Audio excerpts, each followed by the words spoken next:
और तुम गुरदक्षिणा मांग रहे हो, क्या ज्ञान दिया तुमने?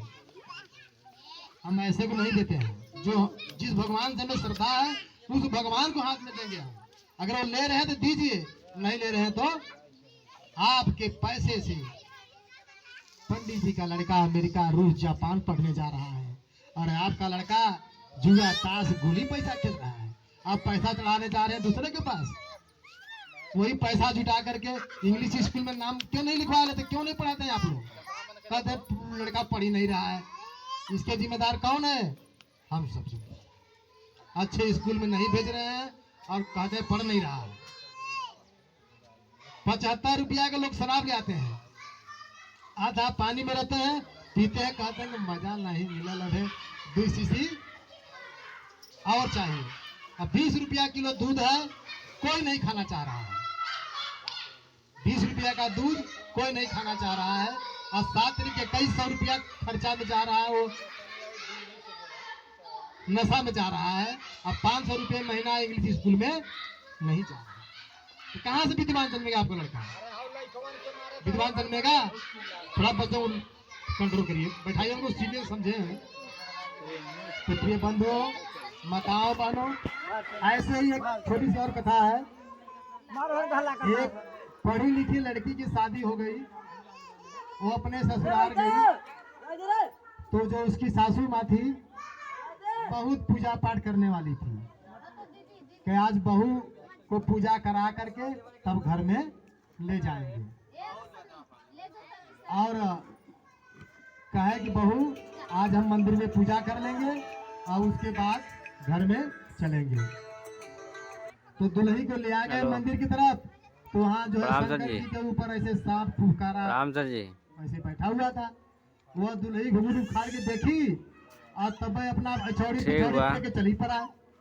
अरे सुना दुल्ही, सुना ना ना ना, वहाँ सांप बाग काट ले बाबू, हम ना जाबू, हाँ वहाँ सांप ऐसे कहले बाग काट लेगा हमको। कहे नहीं दुल्ही, आवा दुल्ही, आवा दुल्ही। और कैसे फिर वापस आई तो उसका ध्यान जो है नीचे की तरफ पड़ा, तो वहाँ ऐसे मुंह फाड़े हुए एक मूस था।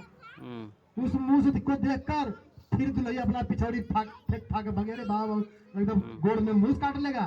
कहना है दुल्ही सुना, दुल्ही सुना, दुल्ही और बताओ। ना ना ना, सब काट लेंगे, हम नहीं जाएंगे मम्मी जी का हो है। चला दुल्ही, बताओ थी ना। कह क्या? कह दुल्ही नहीं तो पथरा ना हो जाओ, काटिया जा तोरा थोड़ा पथरा का हो जा। तब दुल्हिया बोली अरे मम्मी यही तो हम बताना चाहते थे आपको, ये सब पथरा के मेरा कुछ नहीं कर पाएंगे, आप इस अंधविश्वास से। तब सासू कहा गए अरे बहू तुमने तो मेरी आंखें खोल दी। 10 मिनट बाद फोन करा थे, रुक गया, कुछ देने वाला नहीं है, तो ऐसे के पास क्यों जा रही है?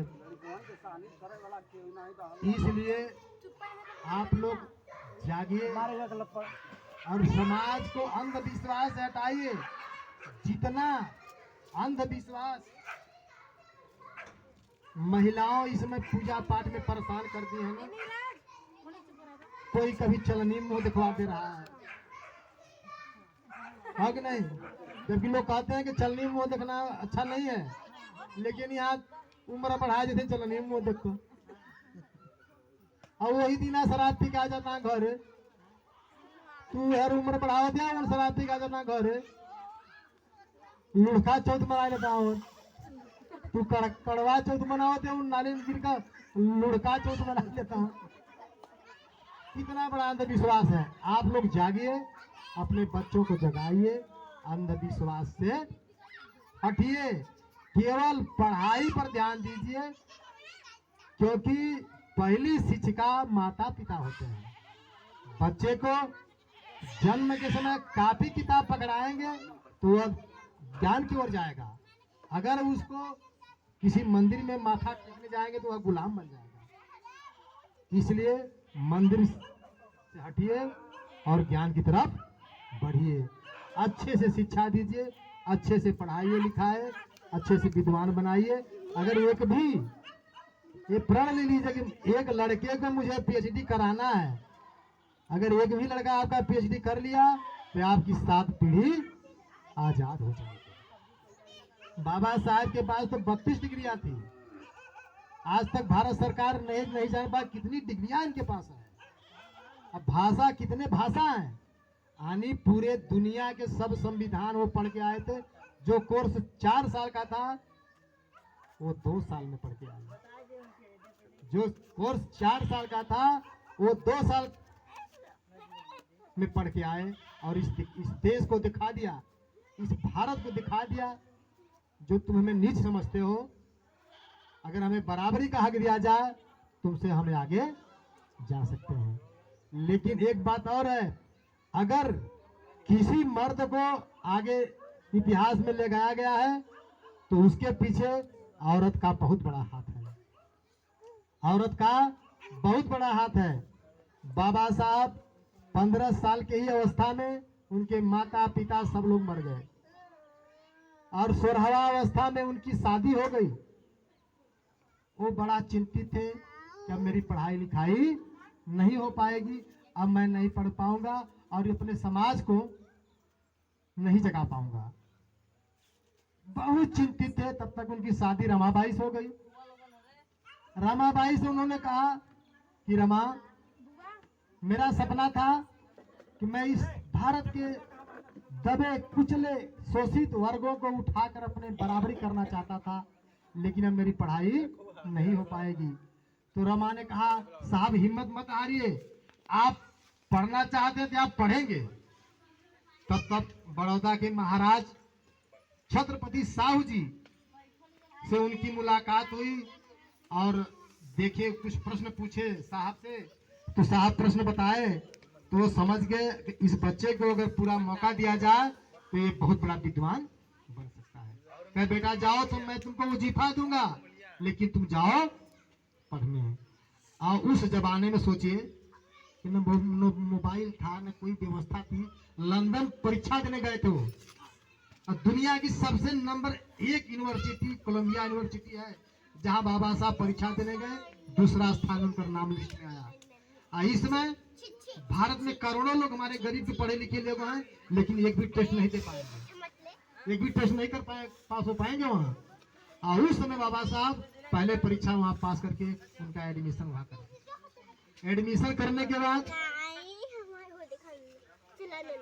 देशों विदेशों के बच्चे वहाँ पढ़ने आते थे, सब लोग हाथ मिलाते थे, बढ़िया एक साथ बैठ के खाना पीना बातचीत करते थे। तो बाबा साहब सोचने लगे, हम भारत में जाते हैं तो हमें कोई छूता नहीं है, अछूत कहता है। यहाँ तो सब लोग एकदम दोस्त घर जैसे, परिवार जैसे हैं। तो उनकी जिज्ञासा और बढ़ी कि पूरा देश का संविधान पढ़ा जाए कि कैसे कैसे कहाँ लोग संस्था व्यवस्था है। पूरी दुनिया का संविधान उन्होंने पढ़ा, कानून पढ़ा, लगभग 5 लाख किताब पढ़ा। हम अपने बच्चों को, हम लोग तो 50,000 का 1,000 नहीं पढ़ा पा रहे हैं। बाबा साहब ने 5 लाख किताब पढ़ा विदेश में जाकर के। उसके बाद जब उनके पास पैसा नहीं रहता था तो घर पे फोन करते थे रमा को, कुछ पैसे भिजवा दो। उस समय रमा की स्थिति थी कि गोईठा पात पात करके गांव गांव बेच करके पैसा जुटा करके साहब को पैसा भेजती थी कि साहब को पढ़ने में दिक्कत ना हो। वो माता के बारे में सोचिए, आज कोई कर रहा है ऐसा अपने बेटे के लिए, लेकिन वो अपने पति के लिए गोईठा पात पात करके गांव गांव घूम करके पैसा इकट्ठा करके भेजती थी कि मेरे साहब को पढ़ाई में कोई दिक्कत। इतना तक नहीं, 4 औलाद बाबा साहब के, 4 औलाद मर गए, दवाई नसीब नहीं हो पाया, बाबा साहब देखने तक नहीं पहुंच पाए। इतना बड़ा कुर्बानी बाबा साहब ने दिया, किसके लिए? हमारे आपके लिए, हमारे आपके लिए। सिर्फ जिस दिन बाबा साहब अपने गांव आए, उस दिन उनका जो छोटा लड़का था जिनका नाम था राजरत्न अम्बेडकर, वह उसी दिन वह मर गए थे, उनको पता नहीं था। जब गांव में आए तो एक बूढ़ी दादी माँ रो रही थी, तो पूछे भाई दादी माँ क्यों रो रही हो? कहे बेटा आपका जो छोटा लड़का है ना वो आज मर गया, इसलिए हम रो रहे हैं। साहब अपने घर गए, पूरा गांव, पूरा कम से कम 5 लाख लोग जुट करके रो रहे थे। और लेकिन साहब के आंखों में आंसू नहीं निकला। तो उनकी पत्नी रमा ने पूछा कि साहब सब लोग तो रो रहे हैं लेकिन आप क्यों नहीं रो रहे हैं? तब एक बात साहब ने कहा कि रमा, आज तो मेरा एक लड़का मरा है, 4 लड़का मरे हैं, लेकिन इस देश में हमारे बिरादरी में करोड़ों लड़के रोज मर जाते हैं, दवा नसीब नहीं होता है। यह बात हम सोच करके सोचते सोचते मेरे आंखें का आंसू खत्म हो गया है। मेरे आंखें में आंसू है ही नहीं, मैं क्या रोऊं? और उस दिन का साहब का इतना दुर्भाग्य दिन था कि 1 रुपया भी जेबा में नहीं था बच्चे के कफन के लिए। कफन के लिए एक पैसा भी नहीं था। रमा उसी कपड़े में, उसी साड़ी में, जो साड़ी में खिलाती थी, वही साड़ी आधा फाड़ करके कफन बनाई है अपने बेटे के लिए, अपने पति के सामने उसको कफन दी है। अब कफन भी नहीं दे पाए, तब तक लंदन से फोन आ गया कि आपको जाना है साहब। और साहब अपने बेटे की लाश छोड़ करके लंदन चले गए पढ़ने के लिए। किसके लिए? हमारे आपके लिए। ऐसा कोई कर सकता है अपने बेटे की लाश घर में हो और पढ़ने जाए? इतना बड़ा कोई बलिदान दे सकता है? कोई नहीं दे सकता। लेकिन बाबा साहब हम लोगों को अपना औलाद मानकर अपने बेटे की लाश छोड़ करके वापस चले गए पढ़ने। पढ़ने के बाद पूरी डिग्री लेकर के वहां से वापस आए, पूरी पढ़ाई संसार की करके जब वापस आए तो उसी दिन गांव वाले ने कहा कि आज साहब का इतना पढ़ाई पढ़ के आए हैं, इनका सम्मान कर दिया जाए। तो सम्मान सभा लगी। तो अपने पत्नी से कहे कि रमा, आज कल जो है मेरा सम्मान दिवस है और साथ में तुम भी चलना। कहा ठीक है साहब। जब रमा अपने गई घर में बक्सा खोली तो उसमें एक साड़ी थी जो 7 जगह फटी थी और 7 जगह गट्ठी। सोची कि ये साड़ी पहन के अगर साहब के साथ में जाएंगे तो साहब का वहां अपमान हो जाएगा। तो कहा साहब आप जाइए, हम नहीं जा पाएंगे, आज बहुत हमको काम है। बहाना मार नहीं, हमको आज बहुत काम है, हम नहीं जा पाएंगे, आप जाइए। तो साहब तो चले गए, लेकिन इनसे रहा नहीं गया। ये सोची कि कैसे समाज में इनका सम्मान होगा, कैसे मैं देखूं। तो लंदन में साहब एक टोपी पाए, इतनी बड़ी होती है टोपी, लाल रंग की टोपी पाए थे। जब उसको रमा खोली तो लगभग 5 मीटर की थी, वो बड़ी होती है। जब खोली तो लगभग 5 मीटर की थी वो। तो वही लाल धोती उन्होंने पहन लिया और जाके कुछ दूर एक पेड़ था, पेड़ के नीचे खड़े होकर के देख रहे थे कि साहब का सम्मान कैसे होता है। जब ही साहब मंच पर पहुंचे, माइक हाथ में आया, कैसे नजर उसी पेड़ के पड़ी तो साहब की नजर उस लाल कपड़े पर पड़ी। तो साहब ने विचार किया कि इस हमारे समाज में सिर्फ हमारे अलावा किसी के पास वो नहीं है, इसका मतलब वो हमारी रामू है। तो मंच से बोले कि रामू, मैं तुम्हें देख रहा हूं, वो तुम ही हो। साहब उतर कर गए और मंच पर हाथ धर के लाए और मंच पर खड़ा करके कहे, इस जो तुमने मुझे अपनी सारे दुख झेलते हुए, अपने बच्चों के कुर्बानी देते हुए, गोईठा पात कर बेच कर पढ़ाया लिखाया, मुझे इतना बड़ा बनाया, मैं सबसे बड़ा गुनाहगार तुम्हारा हूं रामू, कि आज तक तुमको हमने एक साड़ी तक नहीं दे सका। सबसे बड़ा मैं गुनाहगार तुम्हारा हूं कि तुम्हें एक साड़ी नसीब नहीं कर सका। साहब ने कहा कि रामू, मैं तुम्हारे पास बहुत खुश हूं, तुम चाहे जो वरदान हमसे मांग लो।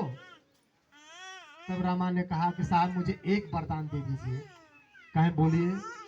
कहे मुझे एक वरदान दीजिए साहब, इस भारत में सभी औरतों को कपड़ा पहनने का अधिकार हो जाए, पढ़ने का अधिकार हो जाए, सिर उठाकर जीने का अधिकार हो जाए।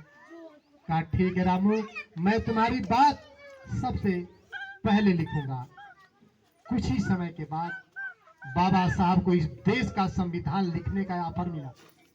संविधान में जो 33% आरक्षण बाबा साहब ने सम्मान दिया, उसी रमाबाई के चलते आज सबके पास 7 साड़ियां हैं। उनके पास तो एक भी साड़ियां नहीं थी।